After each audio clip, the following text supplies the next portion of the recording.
মোমবাতি তৈরি হয় কিভাবে? শীতের রাত হোক কিংবা জন্মদিনের কেক, মোমবাতি ব্যবহার আজও আমাদের জীবনে গুরুত্বপূর্ণ।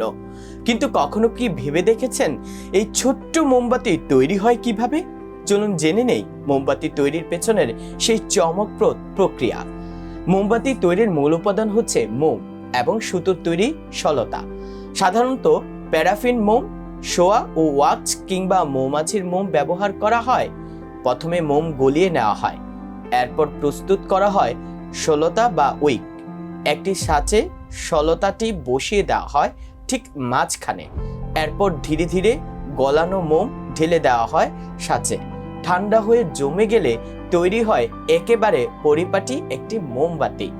আধুনিক প্রযুক্তিতে এখন বিভিন্ন রং, সুগন্ধ এবং আকর্ষণীয় ডিজাইনও যুক্ত করা হচ্ছে মোমবাতিতে। ফলে ঘর সাজাতে কিংবা উপহার দিতেও ব্যবহার হচ্ছে এই আলো ঝলমলে পণ্যটি। মোমবাতি শুধু আলো নয়, এখন এটি হয়ে উঠেছে শিল্প ও সৌন্দর্যের প্রতীক। ছোট্ট এই জিনিসটি তৈরির পেছনে আছে যত্ন আর সৃজনশীলতা।